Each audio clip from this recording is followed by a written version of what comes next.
Praise the Lord. Hallelujah. Dear friends, greetings from Father Franklin D'Souza from the Diocese of Shimoga. Today I am going to share with you the reflection of 10th Sunday in Ordinary Time, date June 9th. Let us pray. Heavenly Father, I praise you, I glorify you, I thank you for loving us so much. Today, as I share the word of God, give me the grace to proclaim the good news boldly. Fill me with your Holy Spirit. Fill all those people who are receiving this word with the power of the Holy Spirit. May they experience your healing touch. May they be blessed and may they be a blessing to their families, to the church and to the nation. In Jesus' name I pray. Amen. Reading from the book of Genesis, chapter 3, verses 9 to 15. After Adam had eaten of the tree, the Lord God called to the man and said to him, "Where are you?" And he said, "I heard the sound of you in the garden, and I was afraid because I was naked, and I hid myself." He said, "Who told you that you were naked?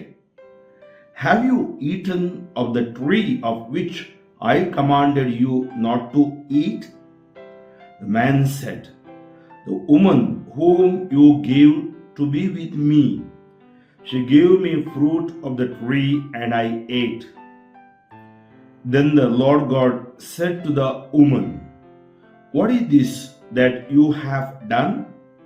The woman said, "The serpent deceived me and I ate." The Lord God said to the serpent, "Because you have done this, cursed are you above all livestock and above all beasts of the field.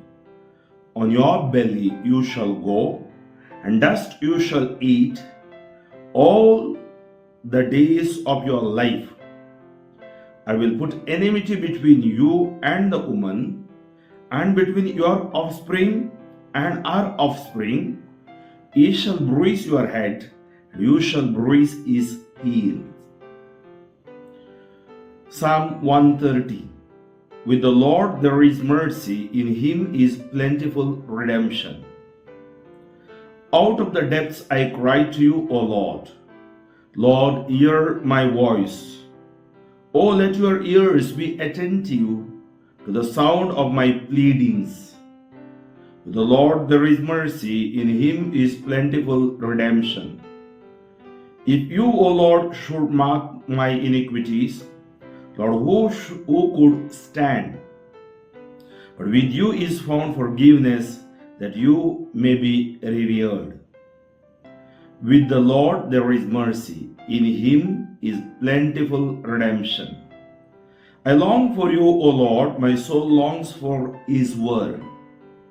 My soul hopes in the Lord, more than watchmen for daybreak. With the Lord there is mercy, in him is plentiful redemption. Let Israel hope for the Lord. For with the Lord there is mercy, in him is plentiful redemption. It is he who will redeem Israel from all its iniquities. With the Lord there is mercy, in him is plentiful redemption. A reading from the St. Paul's letter, second letter to the Corinthians, chapter 4, verses 13 to chapter 5, verse 1. Brethren, since we have the same spirit of faith, according to what has been written, I believed, and so I spoke. We also believe, and we also speak, knowing that he who raised the Lord Jesus will raise us also with Jesus and bring us with you into his presence. For it is all for your sake, so that as grace extends to more and more people, it may increase away. It may increase thanksgiving to the glory of God. So we do not lose heart. Though our outer self is wasting away, our inner self is being renewed day by day. For this light momentary affliction is preparing for us an eternal weight of glory beyond all compassion, as we look not to the things that are seen, but to the things that are unseen. For the things that are seen are transient, but the things that are unseen are eternal. For we know that if the tent that is our earthly home is destroyed, we have a building from God, a house not made with hands, eternal in the heavens. Acclamation, Alleluia, Alleluia. Now will the ruler of this world be cast out, says the Lord. And I, when I am lifted up from the earth, will draw all people to myself. Gospel according to Mark chapter 3, verses 20 to 35. At that time, Jesus went home, and the crowd gathered again, so that they could not even eat. When his family heard it, they went out to seize him, for they were saying, "He is out of his mind." And the scribes who came down from Jerusalem were saying, "He is possessed by Beelzebul, and by the prince of demons he casts out the demons." And he called them to him and said to them in parables, "How can Satan cast out Satan? If a kingdom is divided against itself, then the kingdom cannot stand. And if a house is divided against itself, that house will not be able to stand. And if Satan has risen up against himself and is divided, he cannot stand, but is coming to an end. For no one can enter a strong man's house and plunder his goods, unless he first binds the strong man. Then indeed he may plunder his house. Truly I say to you, all sins will be forgiven the children of man, and whatever blasphemies they utter, but whoever blasphemies against the Holy Spirit never has forgiveness, but is guilty of an eternal sin, for they were saying, he has an unclean spirit. And his mother and his brothers came, and standing outside they sent to him and called him. And a crowd was sitting around him, and they said to him, "Your mother and your brothers are outside seeking you." And he answered them, "Who are my mother and my brothers?" And looking about those who sat around him, he said, "Here are my mother and my brothers. For whoever does the will of God, he is my brother and sister and mother." Reflection. Spiritual blindness. In our effort to be protective, we can at times become possessive and hinder others from carrying out their own mission and ministry. This seems to have happened to the family of Jesus when they heard that Jesus was being deluged and devoured by the crowds, even to the points that they could not even eat. Seeing the relentless onslaught of demands being made on him, they went to seize and save Jesus, thinking that he was out of his mind.